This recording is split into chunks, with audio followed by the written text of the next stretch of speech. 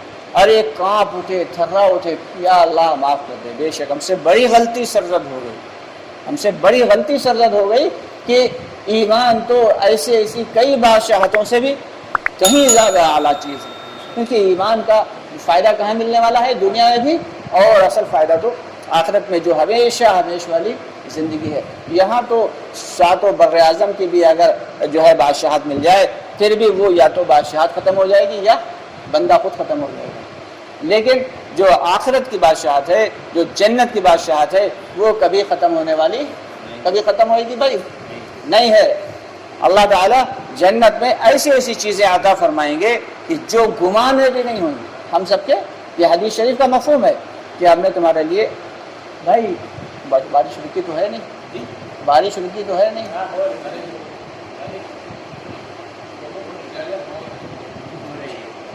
ٹھیک، ایک حدیث شریف کا مفہوم ہے کہ ہم نے تمہارے، اللہ رب العالمین فرما رہے ہیں کہ جنت میں ایسی نعمتیں رکھی ہیں تمہارے لیے کہ نہ تمہاری آنکھ نے دیکھی ہوگی، نہ تمہارے کان نے کبھی سنی ہوگی، نہ تمہارے دل پہ کبھی گمان گزرا ہوگا، ایسی نعمتیں۔ اب اندازہ لگائیے کہ وہ کیسی نعمتیں ہوں گی کہ جن کا ہمارے دل پہ گمان بھی نہیں گزر سکتا، اور پھر بھی ہم اس جنت کی طلب میں نہ لگ کے دنیا کی طلب میں لگے ہوئے۔ دنیا تو بہرحال ہر حال میں مل کے رہے گی اتنی جتنی مقدر میں، یہ تو پکی بات ہے، طے شدہ بات۔ یہ اللہ کی جانب سے ہے، اللہ کا غصہ، اللہ اپنے غصے کو ٹھنڈا کر دے اور سب کے گناہوں کو معاف فرمائے۔ یہ جو جتنے بھی اللہ تعالیٰ نے ہم سب کو جو ایمان کے اعتبار سے اعمال عطا فرمائے ہیں، ان اعمال میں بہتری لانے کے لیے ایمان کا ہونا شرط ہے، ایمان کا مضبوط ہونا، ایمان کا طاقتور ہونا یہ شرط ہے۔ تو اس کے لیے باقاعدہ محنت کرنا ہے، کوشش کرنا ہے، اور اللہ تعالیٰ سے دعا بھی کرنا ہے کہ اللہ تعالیٰ ہم سب کو ایمان کی حقیقت، ایمان پر سلامتی اور ایمان پر خاتمہ نصیب فرمائے۔ یہ تین چیزیں ہیں، ایک تو ایمان پر سلامتی ہو، یعنی جب تک زندہ رہیں سلامت ایمان پر رہیں، اور ایمان کی حقیقت مل جائے، وہ ایسا ویسا ایمان نہیں جو ذرا دیر میں ڈاوا ڈول ہو جائے، ایسا ایمان کی حقیقت، جیسا ایمان اللہ کو پسند ہے ویسا ایمان، جیسا یقین اللہ کو مطلوب ہے اور اللہ کو مقصود ہے ویسا ایمان، اور مرتے وقت ہماری زبان پہ کلمہ ہو اور اللہ سے ہونے کا یقین ہمارے دلوں میں ہو۔ یہ تین باتیں مرتے وقت اگر ہمارے جو ہے دل کے اندر یقین اور اللہ کا یقین بنا رہا تو سمجھ لو پھر معاملہ پار ہے، ورنہ زندگی بھر تو ہم محنت کرتے رہے، لیکن اگر یقین نہیں بنا اور خدا نخواستہ مرتے وقت ایمان پر خاتمہ نہ ہوا تو یہ بہت بڑا نقصان ہے۔ کہ شیطان کے پاس تقریباً 70-80 ہزار اور کچھ علماء کرام کا تو یہ کہنا ہے کہ کئی لاکھ نورانی داؤں ہوتے ہیں، جن میں سے دنیا پہ تو وہ 10-20 ہزار ہی دنیا میں استعمال کرتا ہے، مرتے وقت جو ہے وہ باقی کے سارے داؤں استعمال کر دیتا ہے کہ یہ بندہ کہیں ایمان کے ساتھ اس کا خاتمہ نہ ہو جائے۔ تو اللہ تعالیٰ سے ایمان پر خاتمے کی دعا بھی مانگنا ہے، تو اس لیے کوشش بھی کرنا ہے، محنت بھی کرنا ہے اور دعا بھی کرنا ہے۔ اللہ ہم سب